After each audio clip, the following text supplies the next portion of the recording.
இடம்பலம் என்டர்டைன்மெண்ட்களுக்கு வணக்கம். தொடர்ச்சியா நம்ம பிக் பாஸ் ரிவ்யூ நிகழ்ச்சி பார்த்துட்டு இருக்கோம். இன்னைக்கும் நம்ம பிக் பாஸ் ரிவ்யூ நிகழ்ச்சியை பார்க்க போறோம். தொடர்ந்து நேற்று நடந்த விஷயங்கள், அதே மாதிரி இன்னைக்கு நடந்துட்டு இருக்கிற விஷயங்கள் சம்பந்தமா நம்ம பேசலாம் இருக்கோம். இன்னைக்கும் நம்மளோட இது தொடர்பாக பேசுறதுக்காக பிரியபுரந்தன் அவர்களே நம்மளோட இருக்காங்க. வணக்கம்.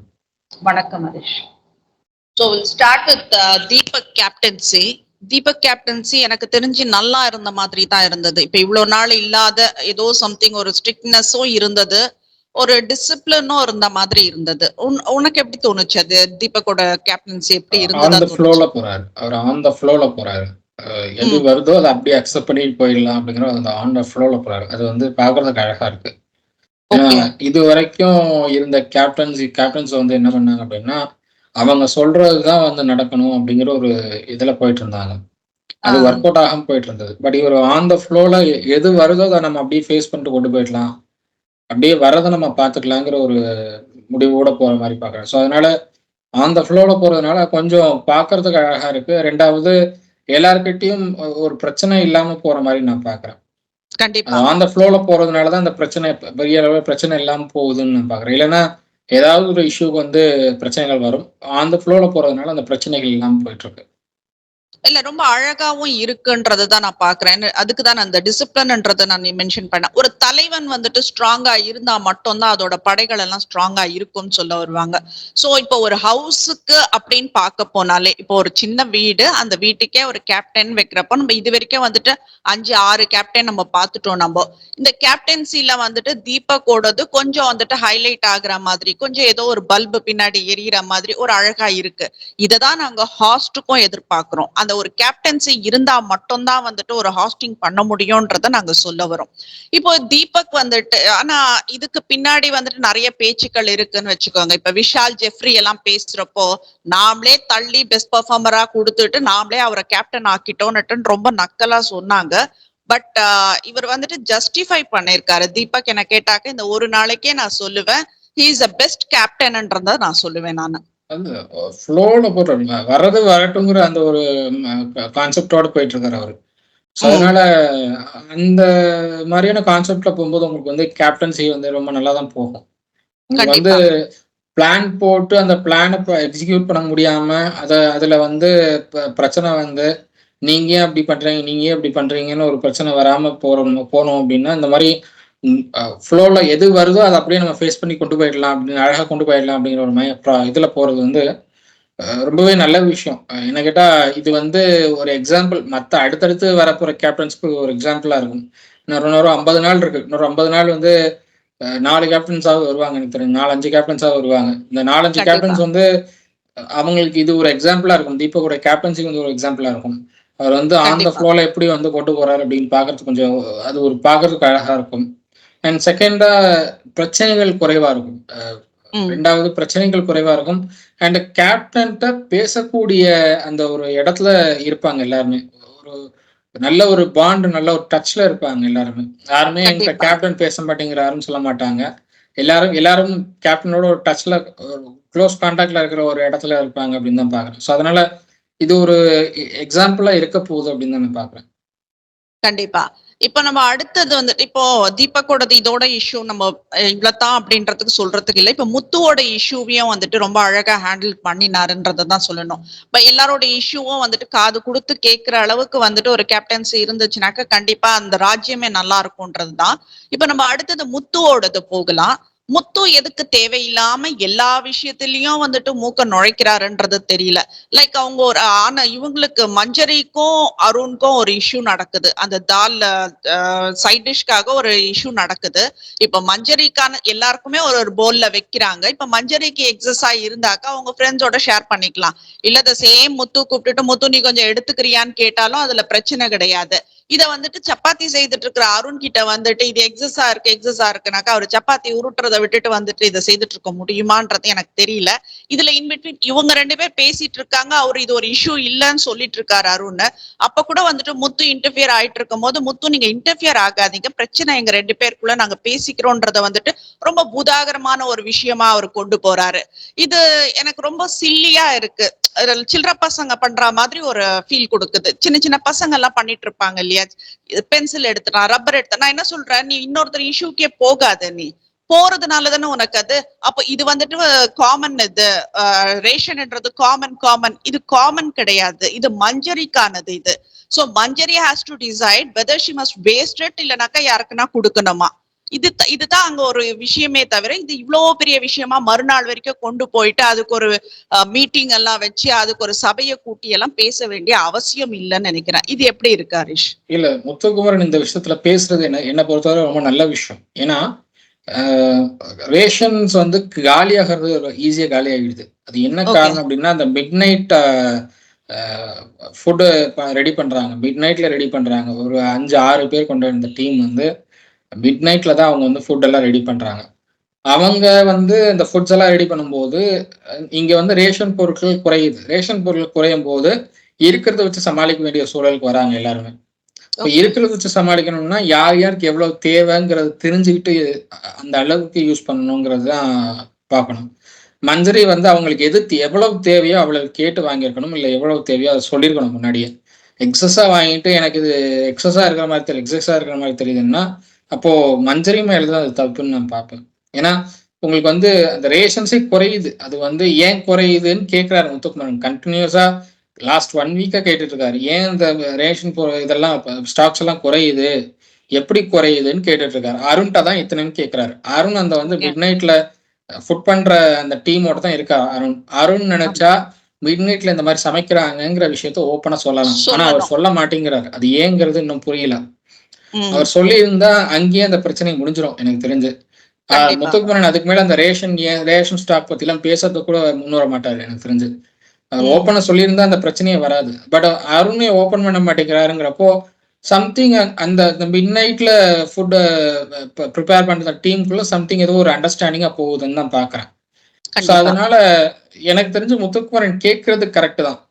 முத்துக்குமரனுக்கு அந்த ரேஷன் பொருட்கள், அந்த ரேஷன் குவான்டிட்டிஸ் எல்லாம் டவுன் ஆகுது, குறையுதுங்கிறது ஒரு ஒரு இதா இருக்கு, ஒரு ப்ராப்ளமா இருக்கு கண்டினியூஸா. அதனால கேட்கிறாரு. லாஸ்ட் 1 வீக்காவே அந்த பிரச்சனை போயிட்டு தான் இருக்கு. இப்போ மட்டும் இல்ல, லாஸ்ட் 1 வீக்காவே அந்த பிரச்சனை போயிட்டு தான் இருக்கு. அருண் கிட்டையும் கேட்கிறாரு, விஷால் கிட்டையும் கேட்டுட்டு தான் இருக்காரு. 2 பேரும் இப்போ வரைக்கும் ஓப்பன் அப் பண்ண மாதிரி இல்ல. மஞ்சரி அவங்களுக்கு என்ன தேவையோ அதை வந்து தெளிவுபடுத்தணும். அவங்களுக்கு என்ன தேவையோ அதை வந்து எவ்வளவு தேவைங்கிறத தெளிவுபடுத்தி வாங்கி அதை மட்டுமே அவங்க வந்து பயன்படுத்தினா போதும்னு தான் பாக்குறேன். அவங்க வந்து கூடுதலா எடுத்துட்டு அதுக்கப்புறம் எக்ஸஸா இருக்குன்னா அது அவங்களுடைய தப்பு. முத்துக்குமரனோட தப்பும் கிடையாது, அருணோட தப்பும் கிடையாது. அருண் கிட்ட அதை பத்தி பேசி யூஸும் இல்லை. அருண் கேப்டனும் கிடையாது. அருண் கிட்ட அதை பத்தி பேசி யூஸும் இல்லை. பேசணும்னா தீபக் கிட்ட பேசணும். இவங்க தீபக் கிட்ட பேசி இந்த மாதிரி எனக்கு எக்ஸஸா இருக்கு அப்படின்னு சொல்லி தீபக் அதுக்கு ஏதாவது ஒரு சொல்யூஷன் கொடுத்தாருன்னா பெட்ரு. பட் நீங்க தீபக் கிட்ட கொண்டு போகாம அருண் கிட்ட கொண்டு போனீங்கன்னா அருணால ஒண்ணும் பண்ண முடியாது. ஓகே, இப்ப நான் முத்துக்குமார வந்துட்டு சில்லறத்தனம்னு சொன்னதுக்காக முத்துக்குமார் ஃபேன்ஸ் எல்லாம் ஓடி வருவாங்கன்னு நினைக்கிறேன். பட் முத்துக்குமார் செஞ்ச ஒரு சில்லறத்தனத்தை நான் கண்டிப்பா சொல்லியே ஆகணும். சௌந்தர்யா வந்து முத்துக்குமார கூப்பிடுறாங்க, அங்க ஏதோ அங்க டஸ்ட் இருக்குது எடுக்கணும்ன்றதுக்காக. பட் அது அவரோட இடம் இல்லைன்றது சொல்லிட்டாக்க ஓகே. சௌந்தர்யா கூப்பிடுறப்ப அவர் என்ன தெரியுமா கேக்குறாரு, உன்னை குளிப்பாட்டி விடணுமான்னு கேக்குறாரு. இது சில்லறத்தனம் இல்லாம என்னது இது? அந்த வார்த்தைகள் தவிர்த்திருக்கலாம். என்ன கேட்டா நான் தான் சொல்லுவேன், அந்த வார்த்தைகள் தவிர்த்திருக்கலாம். உள்ள இருக்கிற பெரும்பாலானவர்கள் வார்த்தைகள் நிறைய விடுறாங்க. அது வந்து தவிர்க்க வேண்டிய விஷயங்கள் நிறைய இருக்கு. நிறைய வார்த்தைகள் இருக்கு. முத்துக்குமரனும் அப்படிதான் பண்ணிட்டு இருக்காரு. மஞ்சரியும் அதே மாதிரியான வார்த்தைகள் விடுறாங்க. சாட்சினா இதுல வந்து டாப்ல இருக்காங்க, டாப் லிஸ்ட்ல இருக்காங்க. சாட்சினா வாயை மூடு, பொத்திட்டு இதெல்லாம் வந்துட்டு சாச்சனாவோட கோட் வேர்ட்ஸ்ங்களாவே இருக்கு. நம்ம சாச்சனா வரலாம், மெதுவா இருக்காங்க. அதே மாதிரி அருணும் சில வார்த்தைகள் வந்து விடுறாரு. அவரும் தேவையில்லாத இடங்கள்ல வார்த்தைகள், அதுவும் கட்டுப்படுத்தணும். நிறைய இருக்கு. எல்லாருமே வார்த்தைகள் விடத்தான் செய்யறாங்க. சௌந்தர்யாவும் சில இடங்கள்ல தேவையில்லாத விஷயங்கள் பேசுறாங்க, இல்லைன்னு சொல்ல முடியாது. பட் வந்து இந்த வார்த்தைகள்லாம் தவிர்க்கணும் அப்படின்னு தான் பாக்குறேன் நான். ஒரு இடத்துல தீபக் அவர்கள் வந்து கொஞ்சம் பீட் பண்ணக்கூடிய ஒரு வார்த்தைகள் எல்லாம் பேசினாரு. பேசிட்டு ஐயோ நான் பேசிட்டேன் அப்படிங்கிற அந்த ஒரு இதெல்லாம் எடுத்தாரு. நான் அதெல்லாம் பார்த்தேன் நான். பட் இது வந்து தவிர்க்க முடியாததான் நான் பாக்குறேன். ஸோ அதனால ஒன்றும் பண்ண முடியாது. பட் நீங்க உங்களுக்குள்ள ஒரு கண்ட்ரோலா வச்சிருந்தா நீங்க வந்து அந்த வார்த்தைகள் யூஸ் பண்ண மாட்டீங்க. அதுதான் வந்து மெயின். நீங்க கண்ட்ரோலா இல்லை அப்படிங்கிறது தான் அந்த விஷயம் சொல்லுது. ஸோ இப்போ என்னை பொறுத்தவரை சௌந்தர்யா கிட்ட பேசும்போது அந்த வார்த்தையை தவிர்த்திருக்கலாம். நீங்க ஒரு பசங்கிட்ட அந்த மாதிரி பேசுறதும் பொண்ணுகிட்ட ஒரு அந்த மாதிரி பேசுறதும் வந்து வேற வேற. வெளியில அது எந்த மாதிரி போர்ட்ரே ஆகும்னு சொல்ல முடியாது. நீங்க வந்து ஜாலியா பேசியிருப்பீங்க, அந்த பொண்ணும் ஜாலியா தான் எடுத்திருக்கும். சௌந்தர்யா வந்து அத ரொம்ப ஜாலியா தான் எடுத்துட்டு இருக்கோம். ஏன்னா சௌந்தர்யாவும் முத்துக்குமாரனும் ரொம்ப ஜாலியா தான் பேசுறாங்க. லாஸ்ட் 2 வீக்ஸா சௌந்தர்யாக்கு அது இவங்க என்ன சௌந்தர்யா சொன்னாங்கன்னு கூட புரியல. அது பாட்டுன்னு அது போயிடுச்சு. அதுக்கு என்ன இல்ல சொன்னாங்கன்னு கூட சௌந்தர்யா வந்து புரியல. முத்துக்குமரனை கலாய்க்கிறது, முத்துக்குமரன் சௌந்தர்யா கலாய்க்கிறதெல்லாம் லாஸ்ட் 2 வீக்ஸா கன்டினியூஸா ஓடிட்டு இருக்கிறது தான். அது ஓகே. அந்த பொண்ணு இத கேட்டாலும் சரி, கேட்கலனாலும் சரி, பெருசா அது வந்து எடுக்க பெருசா மாட்டா. எடுத்துக்க மாட்டாங்க. பட் நீங்க வந்து இது வெளியில எந்த மாதிரி போர்ட்ரே ஆகுங்கிறத பார்க்கணும். அதுதான் வந்து அதுதான். முக்கியமான விஷயம். ஏன்னா வெளியில இன்னைக்கு ஒண்ணும் இல்ல, ஒரு சாதாரண சம்மந்தி இஷ்யூ நீங்க வெளியில எந்த மாதிரி போர்ட்ரே ஆச்சுன்னு எல்லாருக்குமே தெரியும்.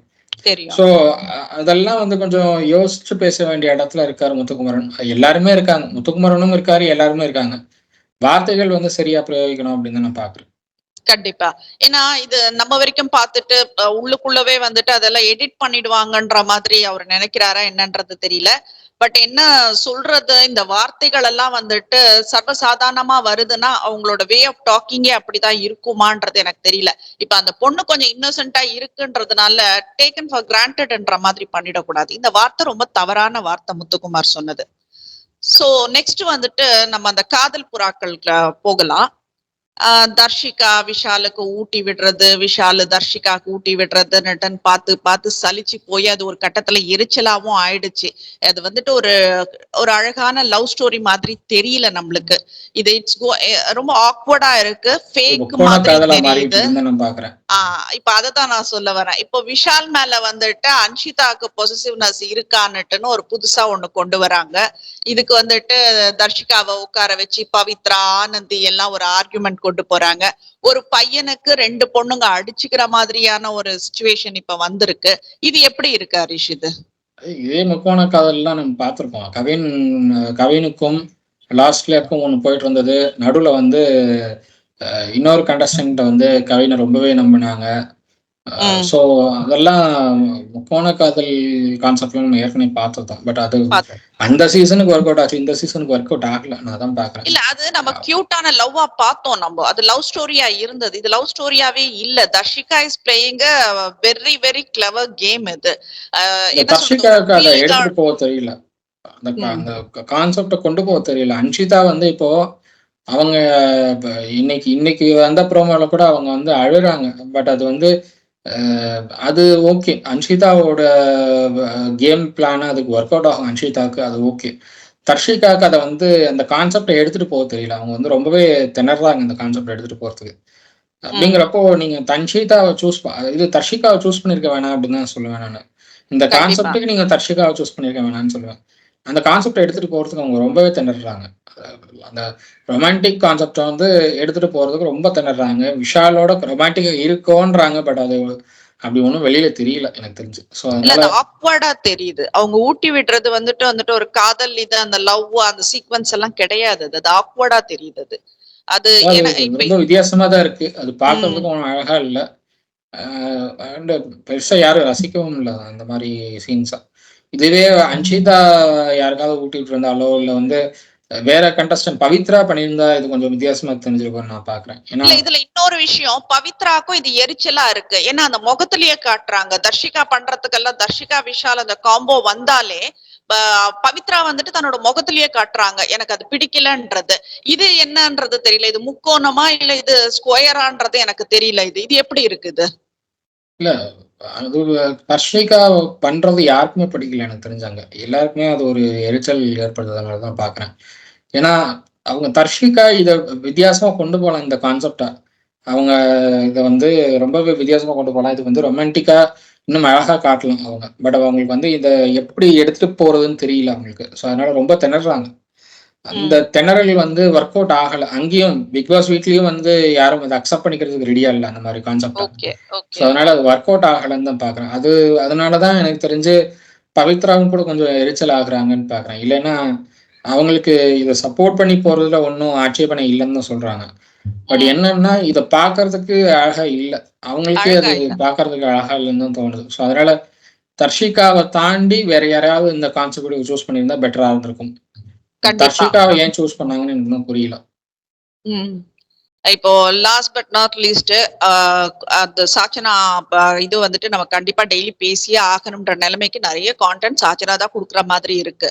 இப்போ ஒரு விஷயம் நடந்தது. ஒரு கேக்க வந்துட்டு நான் முத்துக்குமாருக்கும் எனக்கும் எடுத்து வச்ச அந்த கேக்கை யார் எடுத்ததுன்னுட்டு அவ்வளவு பெரிய ரகலை பண்றாங்க. முத்துக்குமார் கிட்ட போயிட்டு இது 2வது கேக்குன்னு சொல்றாங்க. இது இது வந்துட்டு அழகான திருட்டுன்ற மாதிரி எல்லாம் இல்ல. இது ரொம்ப கேவலமா இருக்கு இந்த பொண்ணு பண்ணிட்டு இருக்குது. டே பை டே வந்துட்டு அது திருடுறதும் அது பொய் சொல்றதும் வந்துட்டு பாக்குறதுக்கே ரொம்ப எரிச்சலா இருக்கு. நீ எதுக்கு அதுக்கு அவ்வளவு சவுண்ட் கொடுக்குற எல்லாருக்கும்? லைக் அவங்க சவுண்ட் கொடுக்கறத நீ பாக்குறியா? ஒரு டாமினேட்டிங் வாய்ஸ் வருது. இப்ப உன்னை விட வயசுல பெரியவங்க தான் அங்க இருக்கிற அத்தனை பேரும், யாரும் சின்னவங்க கிடையாது. நீ என்னதான் க்ளோஸ் ஃப்ரெண்டு, அண்ணா, தம்பி, அக்கா எப்படி வேணா இருக்கட்டும், எல்லாமே வந்துட்டு உன் வயசுக்கு மேல பெரியவங்க தான். அவங்க கிட்ட ஒரு எப்படி ஒரு பொருளை கேட்கணும்ன்றது கூட இல்லாம, நீ சம்பந்தமே இல்லாம நீ வச்சிருக்க, நீ சம்பந்தமே இல்லாம ஒரு அங்க கத்திட்டு வந்து எடுத்துட்டு வந்து முத்துக்குமரன் கிட்ட கொடுத்துட்டு இந்த வார்த்தை சொல்ற, இது செகண்ட் தான் இது அப்படின்னு சொல்லிட்டேன். இந்த ஆட்டிடியூட் எப்படி பாக்குற? இது இது எப்படி? இது எனக்கு இந்த பொண்ணை வந்துட்டு ஜட்ஜ் பண்ணவே தெரியல ஆக்சுவலி. இல்ல, ஒரு படத்துல மணிவண்ணன் அவர்கள் சொல்லுவாரு, எனக்கு தெரிஞ்சு ஏஆர் ரஹ்மான் மியூசிக்ல வந்த படம் அது. அதுல மணிவண்ணன் அவர்கள் சொல்லுவார் வடிவேலை பார்த்து, சோறு சோறு சோறு சோறு சோறு எப்ப பார்த்தாலும் சோறை பத்தியே நினைப்பு அப்படின்னுவாரு. அதே மாதிரிதான் எப்ப பார்த்தாலும் சாப்பாடு சாப்பாடு சாப்பாடு சாப்பாடுன்னு தான் இருக்கு இந்த பொண்ணு. அதை தாண்டி பெருசா எதுவும் யோசிக்கிற மாதிரி தெரியல எனக்கு. அண்ட் ஸ்வீட் பின்னாடியே போயிட்டு இருக்கிறது அது நல்லா இல்லை. ஹெல்த் ரொம்ப பாதிக்கும் என்ன பொறுத்தவரை. ஏன்னா ஒரு அளவுக்கு தான் எடுத்துக்கணும் அதை ஸ்வீட்டா. நீங்க வந்து ஸ்வீட்டை வந்து எக்ஸசிவா எடுத்துட்டு இருக்காங்க சாச்சனா. அது நாளைக்கு இவங்க பிக் பாஸ் வீட்டுக்குள்ள ஓகே, பட் நாளைக்கு வெளியில போகும்போது வேற மாதிரியான ஒரு ஹெல்த் இஷ்யூஸ் கொடுக்கறதுக்கான பாசிபிலிட்டிஸ் இருக்கு. ஏன்னா பிக் பாஸ் வீட்டுக்குள்ள நீங்க இவ்வளவு ஸ்வீட்ஸ் எடுத்துக்கிறீங்க, வெளியில போயிட்டு நீங்க அந்த ஸ்வீட்டை வந்து கொஞ்சம் குறைச்சாலும் அதோடைய ரியாக்ஷன் வேற மாதிரி ஆயிடும். ஒரே அளவுல போகணும், அப்படி இல்லைன்னா அது அந்த அளவுக்கு குறைவா போகுது அப்படின்னா அது வேற மாதிரி போகும். அந்த அளவுக்கு அதிகமா போனாலும் வேற மாதிரி போகும். சாப்பாடு எல்லாமே கூட வந்துட்டு தனக்குன்னுட்டுன்னு ஒரு தனி ராஜ்யாங்கத்தை உருவாக்குறாங்கன்றதுதான் நான் பாக்குறேன். அதுதான் ரொம்ப இரிட்டேட்டிங்கா இருக்கு. லைக் நமக்கு கோவம் வந்துட்டு உச்சிக்கு ஏறுற அளவுக்கு பண்ணிட்டு இருக்காங்க.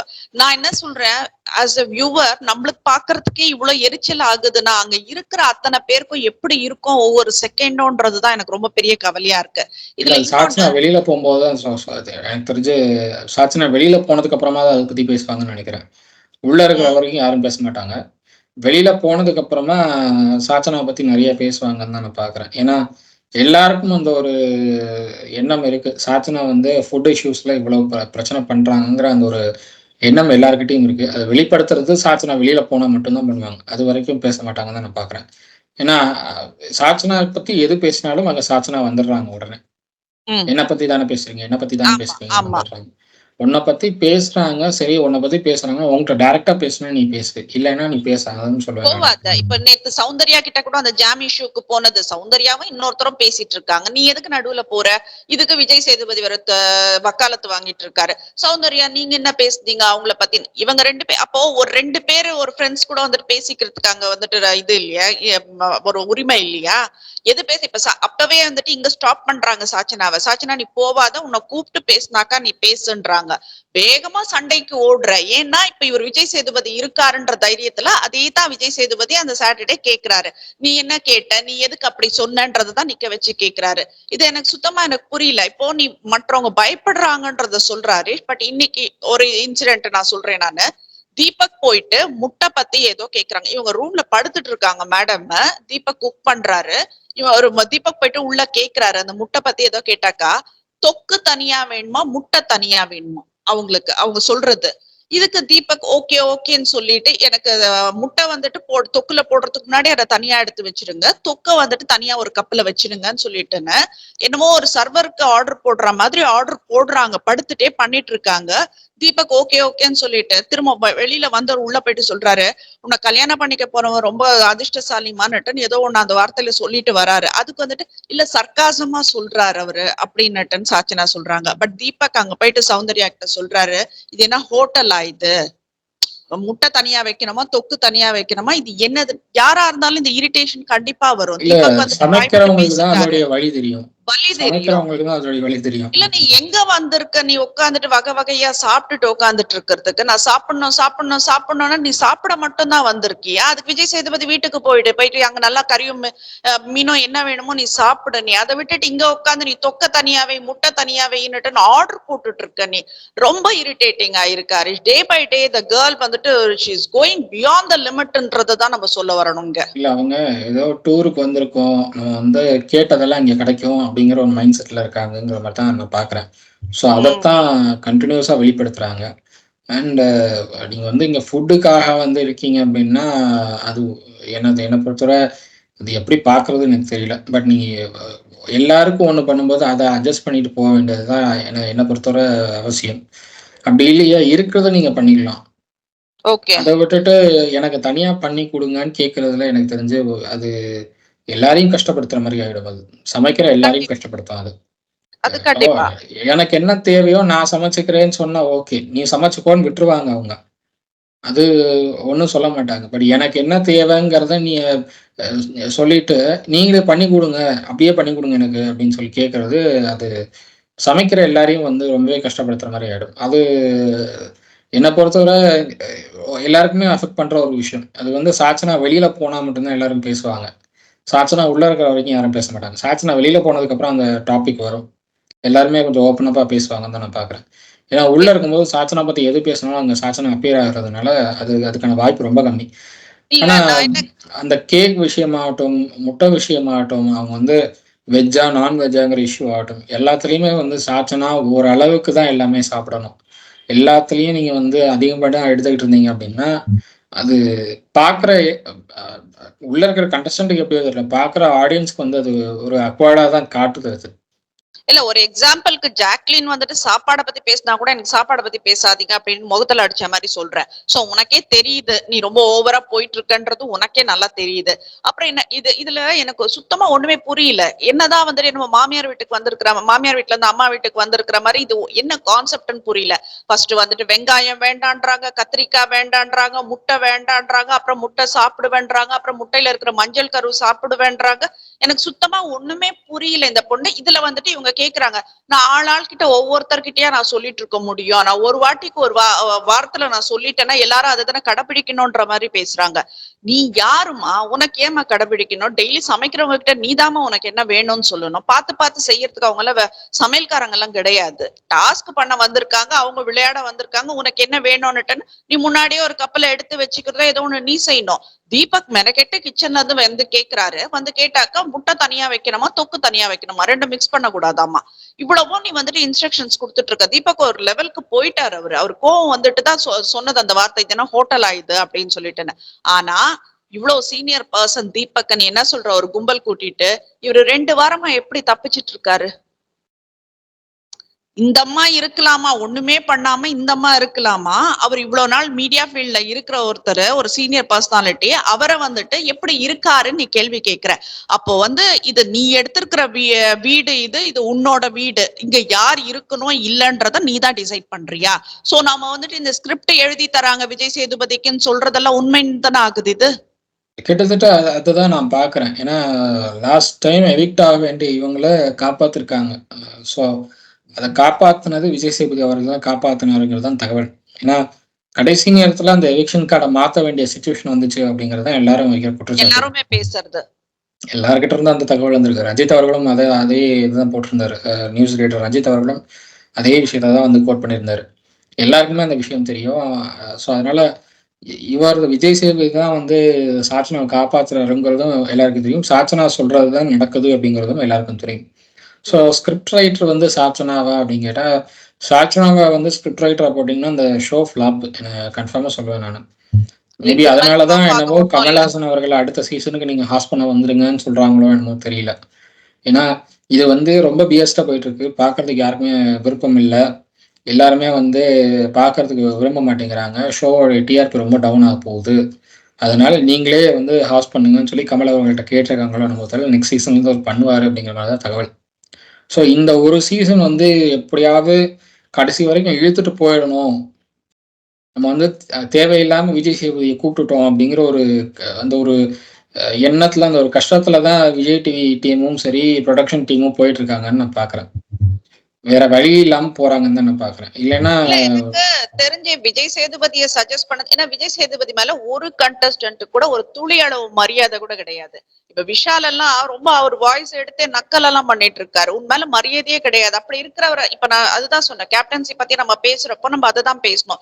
எனக்கு தெரிஞ்சு நீங்க ஒரு சரத்குமார், ராதிகா சரத்குமார் இந்த மாதிரி ஆட்களை நீங்க போட்டிருந்தீங்கன்னா கண்டஸ்டன்ட்க்கு அவங்க மேல ஒரு பயம் இருந்திருக்கும், மரியாதை இருந்திருக்கும். நீங்க விஜய் சம்மந்தம் சேதுபதி இல்லாம யூஸ்வலா கான்ட்ரவர்சி இல்ல. அவர் யூஸ்வலா கான்ட்ரவர்சியலா இதாக மாட்டார், அப்பியர் ஆக மாட்டார் விஜய் சேதுபதி. அதுதான் வந்து அவருடைய கேரக்டர். அதுதான் கான்ட்ரவர்சியான இஷ்யூஸ்ல அவர் போக மாட்டாரு. அவரை சுற்றியும் கான்ட்ரவர்சிஸ் இருக்கக்கூடாதுன்னு பார்க்குற ஆள். பட் சினிமா அப்படின்னு வந்துட்டா சினிமால ஒரு ஆக்ஷன் ஹீரோவா இருக்கக்கூடிய ஆள். சினிமால வேற, ரியல் லைஃப்ல வேற அவர் விஜய் சேதுபதி. அந்த ரியல் லைஃப்ல இருக்கிற அதே விஜய் சேதுபதியா இருக்கணும்னு தான் அவர் வந்து பார்த்துட்டு இருக்காரு. அதனாலதான் எனக்கு தெரிஞ்சு இந்த ஷோ ஃபிளாப் ஆகுதுன்னு பாக்குறேன் நான். உங்களுக்கு சினிமா சேதுபதி கொடுக்கணும் அப்படின்னு தான் பாக்குறேன். ஒண்ணு நீங்க வந்து ஒரு ஆக்ஷன் ஹீரோவா நீங்க காட்டணும். அப்படி இல்லைன்னா எனக்கு இது செட் ஆகாதுன்னு சொல்லிட்டு நீங்க வெளியில போகணும். ரெண்டுல ஏதாவது ஒண்ணுதான் பண்ணணும். நீங்க ஆக்ஷன் ஹீரோவா நான் காட்ட மாட்டேன் அப்படின்னா வெளியில போயிடுங்கன்னு சொல்லுவேன் நான். ஏன்னா அந்த அளவுக்கு இருக்கு. பண்ணி கேட்டுக்கிறோம் நாங்க விஜய் சேதுபதிய. சாச்சனாவோட ஃபேமிலி ரொம்ப புவர் ஃபேமிலி, ரொம்ப கஷ்டப்படுற ஃபேமிலி, ரொம்ப ஏழ்மையான ஃபேமிலி, சாப்பாட்டுக்கு வழி இல்லாத ஃபேமிலினா தயவு செய்து அந்த பொண்ணை தத்து எடுத்துட்டு நீங்க எடுத்துட்டு போயிடுங்க. இது வந்துட்டு டோட்டலா யூ ஸ்பாயிலிங் எவ்ரிதிங். அந்த பொண்ணு வீட்டை ஸ்பாயில் பண்றா, நீங்க ஷோவை ஸ்பாயில் பண்றீங்க. இதுதான் நடந்துட்டு இருக்காங்க. This is not at all fair. இல்ல இது அவர் எந்த மாதிரி தாட் ப்ராசஸ்ல போறாரு எனக்கு தெரியல விஜய் சேதுபதி. ஏன்னா அந்த பொண்ணு பண்ற தப்பை எதையும் சுட்டி காட்டுறது கிடையாது. அந்த பொண்ணு ஃபுட்டு நிறைய ஃபுட்டுக்காண்ட எடுக்கிறதுல ஒன்றும் பிரச்சனை இல்லை. நீங்க வந்து சாப்பிட்றது அதெல்லாம் ஒன்றும் ப்ராப்ளம் இல்லை. பட் வந்து மற்றவங்க கிட்ட நீங்க வந்து அதிகார போக்கோட பேசி எனக்கு இது பண்ணி கொடுத்தே ஆகணுங்கிற ஒரு டோன்ல பேசுறதெல்லாம் அது எனக்கு தெரிஞ்சு சரியா பண்ணல. நீங்க ஹோட்டல்ல கூட அப்படி கேட்க முடியாது. ஹோட்டல்ல கூட நீங்க அப்படி கேட்டா அவன் கொண்டு வரவங்க கூட கொண்டு வர மாட்டான். சர்வ கூட ரொம்பவே யோசிப்பான். எனக்கு மரியாதை இல்ல இடத்துல நான் எதுக்கு சர்வ் பண்ணணும்னு பார்ப்பான். மெனு இருக்கிறது தானே கொடுப்பாங்க. நீ இல்லாததெல்லாம் கேட்டாக்க எப்படி கொடுப்பாங்க? இப்ப நீ ஹோட்டல்ல போயிட்டு கத்திரிக்காய் போடாத சாம்பார் கூடன்னு கேட்டா கொடுத்துருவாங்களா? நீங்க இருக்கிறதையே வந்து ஒரு ஹார்ஷான டோன்ல கேட்டா எந்த சர்வரும் சர்வ் பண்ண மாட்டாங்க. அதுதான் வந்து பார்க்கணும். இங்க வந்து ரொம்ப ஹார்ஷான டோன்ல சாச்சனா பேசிட்டு இருக்காங்க. அது பார்க்கறதுக்கு ரொம்ப அழகா இல்ல. அது அது என்ன சொல்றது, ஆட்டிடியூட் காட்டுற மாதிரி இருக்குது. அந்த ஆட்டிடியூடு வந்து இந்த வயசுல வரக்கூடாது அந்த பொண்ணுக்கு. அது இந்த வயசுல வந்துச்சுன்னா அது பார்க்கறதுக்கு அழகா இல்லை அப்படின்னு தான் சொல்லுவேன். அதெல்லாம் மாத்திக்க வேண்டிய இடத்துல சாச்சனா இருக்காங்க. பட் மாத்த மாட்டாங்க. அப்படிங்கிறப்போ அந்த பொண்ணு எதுக்கு மறுபடியும் காப்பாத்திட்டு இருக்காரு அப்படிங்கிறது எனக்கு புரியல. 5% ஓட்டு 3% ஓட்டா டவுன் ஆயிடுச்சு அந்த பொண்ணுக்கு. ஓட்டு பெருசா இல்ல. 1000 சொச்சம் பேர் நம்ம தான் ஓட்டே போட்டிருக்காங்க அந்த பொண்ணுக்கு.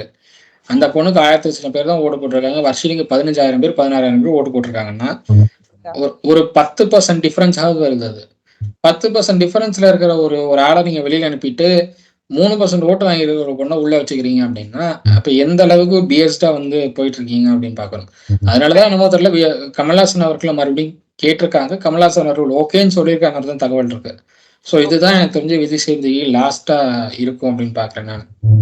இல்ல அவர் கமல்ஹாசன் இப்போதைக்கு ஓகே சொல்லனாலும் எனக்கு தெரிஞ்சு சரத்குமார், ராதிகா சரத்குமார், இல்ல அரவிந்த் சாமி இந்த மாதிரி எத்தனையோ ஆட்கள் இருக்காங்க. அழகா ராதிகா அவங்களை கொண்டு வரலாம். என்ன கேட்டா ராதிகா அவங்களை கொண்டு வரலாம். சிம்பு இருக்காரு, சிம்புவை கொண்டு வரலாம். ஒரு சீசன் சிம்பு வந்து கமல்ஹாசன் அவர்களுக்கு முடியல அப்படிங்கிறப்போ ஒரு சீசன்ல பாதி ஹாஸ் பண்ணாரு. ரம்யா கிருஷ்ணன் பாதி ஹாஸ் பண்ணாங்க. ஸோ அவங்களுக்கு அந்த எக்ஸ்பீரியன்ஸ் இருக்கு. ரம்யா கிருஷ்ணனுக்கும் சரி சிம்பு அவர்களுக்கும் சரி அந்த எக்ஸ்பீரியன்ஸ் இருக்கு. ராதிகா அவங்களுக்கு இந்த மாதிரியான ஷோஸ் வந்து ஹாஸ் பண்ணி எக்ஸ்பீரியன்ஸ் நிறைய இருக்கு. வந்து சன் டிவில இருக்கிறப்போ நிறைய ஷோஸ் இது மாதிரி ஹாஸ் பண்ணிருக்காங்க. ஸோ அவங்களையும் கொண்டு வரலாம். கொஞ்சம் விறுவிறுப்பாகவும் கொண்டு போவாங்க. ஒரு ஹாஸ்டா எங்க தப்பு நடக்குது எங்க சரி பார்ப்பாங்க. வந்துட்டு நீங்க காம்பன்சேட் பண்றதுக்கு யாரையாச்சும் மாத்தினா மட்டும்தான் முடியும்ன்றத நான் சொல்லுவேன். இதுல இன்னொரு அழகான ஒரு விஷயம் நடந்தது. ஆனந்தி வந்து சாச்சனா கிட்ட உட்கார்ந்து பேசுறாங்க. இது உண்மையிலேயே நடக்க வேண்டிய ஒரு விஷயம். சாச்சனாட்ட பேசுறப்போ ரொம்ப கிளியரா சொல்றாங்க, உனக்கு கோவம் வருது, அக்ரெசிவா மாறுற அந்த டைம்ல வந்துட்டு நீ ஒரு 5 minutes வந்துட்டு அந்த இது பண்ண மூச்சு இழுத்து இழுத்து விடுன்றதெல்லாம் சொல்லிட்டு இப்போ ஒரு பிரச்சனை நடக்கிற இடத்துல வந்துட்டு நீ எனக்கு ஒரு நிமிஷம் கூடுன்னு கேட்க முடியாது. சோ அந்த மாதிரி எல்லாம் உனக்கு பிரச்சனைகள் இருக்கு அப்படின்றத வந்துட்டு அவங்க ரெஜிஸ்டர் பண்ணிட்டு சொல்றாங்க. பிக் பாஸ் கிட்ட சொல்லிட்டு ஒரு சைக்கியாட்ரிஸ்ட் கேளுன்னு சொல்லிட்டுன்னு சொல்றாங்க. இது எந்த அளவுக்கு அவங்களுக்கு ஆனந்திக்கு நெகட்டிவா போவோன்றது எனக்கு தெரியாது. பட் ஷி நீட்ஸ் இட்ன்றதை தான் நான் சொல்ல வரேன் நானு. இந்த வயசுல ஆனந்த் யூஸ் இந்த பண்ணுவாரு அளவு விஜய் சேதுபதி. ஆ கண்டிப்பா சாட்டர்டே சண்டேல ஆனந்த் யூஸ் பண்ணுவாரு. நீங்க என்ன use சாச்சனா வந்து சைக்காட்ரிஸ்ட் அனுப்பணும்னு சொல்றீங்க, நீங்க என்ன யோசிச்சுட்டு இருக்கீங்கன்னு. நார்மலா விஜய் சேதுபதி சாச்சனாக்கு ரொம்ப ஃபேவரா பண்ணணும்னு போயிட்டு இருக்காரு. ம். இந்த டைம்ல நீங்க வந்து சாச்சனாக்கு இப்ப ஒரு அட்வைஸ் கொடுக்குறீங்க அப்படின்னா, சாச்சனா அதை அக்செப்ட் பண்ணிக்கிறாங்களோ இல்லையோ, விஜய் சேதுபதி அக்செப்ட் பண்ணிக்க மாட்டார். அவர் வந்து இதுக்கு அகேன்ஸ்டா நீங்க எப்படி சொல்லலாம், அதை யார் நீங்க சொல்றதுக்குன்னு கேட்பாரு. எனக்கு கண்டிப்பா தெரிஞ்சு இந்த வீக் ரோஸ்ட்ல ஆனந்தியும் இருப்பாங்கன்னு நான் ஆனந்தி பார்க்கறேன். கண்டிப்பா இருக்காங்கன்றது நம்மளுக்கு நல்லா தெரியுது. அடுத்தது வந்துட்டு இப்ப ஒரு 2 ப்ரோமோ பார்த்தது வந்துட்டு இந்த டால் இது வந்தது டாஸ்க். அது எப்படி இருந்தது ஹரிஷ் அது? டால் டாஸ்க் எல்லாரும் எக்ஸ்பெக்ட் பண்ணதான். இந்த டாஸ்க் வரும்னு சொல்லி எக்ஸ்பெக்ட் பண்ணதான். நம்ம நேத்தும் ஆமா பேசியிருந்தோம் இந்த டாஸ்க் ஆமா வருது அப்படின்னு. பட் இதுல சுவாரஸ்யமா என்ன போயிருக்கு அப்படிங்கிறது எதுவுமே தெரியல. இப்போ வரைக்கும் என்ன சுவாரஸ்யமா போயிருக்குன்னு ஒண்ணுமே இல்ல. தெரியல. எல்லாம் ஓடி போனாங்க. யாரோடது இப்ப தர்ஷிகா தான் வந்துட்டு என்னமோ கோவமா கத்திட்டு வந்தாங்க. தனியா விளையாடுங்க அப்படின்னுட்டு வந்துட்டாங்க. அது என்ன நடந்ததுன்றது தெரியல. இப்ப இன்னைக்கு அது பார்த்தாதான் ரொம்ப சுவாரஸ்யமா போற மாதிரியும் எனக்கு தெரியல. சுவாரஸ்யமான கண்டென்ட் அது ஆக்சுவலா. ஏன்னா லாஸ்ட் இதுக்கு முன்னாடி வந்த சீசன்ஸ் எல்லாத்துலயுமே வந்து இந்த டால் டாஸ்க் ஓரளவு சண்டே உருவாக்கி விட்டு பிரச்சனை எல்லாம் ஆரம்பிச்சு விட்டது அதுதான். ஆமா பட் இந்த சீசன்ல அது சண்டையை உருவாக்குமான்னு எனக்கு தெரியல. ஒருவேளை சண்டை உருவானா அது எவ்வளவு தூரம் வரைக்கும் அந்த சண்டையை எடுத்துட்டு போவாங்க அப்படின்னு எனக்கு தெரியல. ஏன்னா எல்லாருமே வந்து ஒரு கம்ஃபர்ட் ஜோனுக்குள்ளேயே இருக்காங்க. அந்த கம்ஃபர்ட் ஜோனை உடைக்கணும். இந்த கம்ஃபர்ட் ஜோனை உடைச்சாதான் வந்து எல்லாரும் அவங்கவுங்க கேம் ஆடுவாங்க. சும்மா வந்து சௌந்தர்யாவும் முத்துக்குமரனும் ஜாக்லினும் இவங்க 3 பேரும் மட்டுமே வந்து அவங்களுடைய கேமை வெளியில காட்டிட்டு இருக்காங்க. வேற மற்ற எல்லாருமே வந்து கம்ஃபர்ட் ஜோன்ல இருக்காங்க. எனக்கு தெரிஞ்ச அருண் ஓரளவு வெளியில வந்துட்டார். அருண் அவருடைய கேம் ஆடுறாரு. பட் அதே நேரம் மற்ற யாரையும் வந்து பகச்சுக்கிறதுக்கு அவர் விரும்பல. அருண் விரும்பல. வந்து முத்துக்குமரனை டார்கெட்டா வச்சு போறாரு. அதனால வந்து அவரு ஓரளவு வெளியில தெரியறாரு. நீங்க வந்து உங்களால கம்ஃபர்ட் ஜோனுக்குள்ள இருந்து வெளியில வர முடியாது அப்படின்னா இது மாதிரி பண்ணலாம். ஒருத்தரை டார்கெட்டா வச்சு அவங்கள டார்கெட்டா பேஸ் பண்ணி நீங்க கேம் ஆடினா கூட உங்களுக்கு வெளியில தெரியறதுக்கான பாசிபிலிட்டிஸ் இருக்கு. பட் நீங்க கம்ஃபர்ட் ஜோனுக்குள்ளேயே இருக்கிறதுனால அது வெளியில தெரியாது. யாரோடைய ஃபேஸும் வெளியில பெருசா வராது. நீங்க என்னதான் எஃபோர்ட் போட்டாலும், என்னதான் டீமுக்காக வந்து வேலை பார்த்தாலும், என்னதான் தனியா நீங்க வேலை பார்த்தாலும் உங்களை வந்து வெளியில யாருக்கும் தெரியறதுக்கு வாய்ப்பு இல்லை. ஸோ நீங்க தனியா கேம் ஆடணும்னா கம்ஃபர்ட் ஜோனை உடைக்கணும். அந்த கம்ஃபர்ட் ஜோனை உடைக்க மாட்டேங்கிறாங்க யாரும். அதுதான் வந்து முக்கியமான விஷயம். அதை வெயிட் பண்ணி தான் பார்க்கணும் கம்ஃபர்ட் ஜோன் உடைப்பாங்களா அப்படிங்கிறது. ஓகே. சோ இன்னைக்கு பார்க்கலாம் டால் டாஸ்க் எப்படி போகுது, தர்ஷிகாவோட சண்டைகள் எல்லாம் எப்படி இருக்கு, அந்த முக்கோணக்கா அதெல்லாம் இல்ல ஸ்கொயரா என்னன்றது, யார் அடிச்சுக்கிறாங்கன்றத கண்டிப்பா பார்க்கணும். இது இல்லைனாக்கா இது ப்ரொமோல காட்டுற அந்த ஒரு சுவாரஸ்யம் வந்துட்டு இல்லாமே போக போதான்றதும் தெரியல. So let's see today. நாளைக்கு மத்தியானம் பேசலாம் ஹரிஷ். கண்டிப்பா. நன்றி.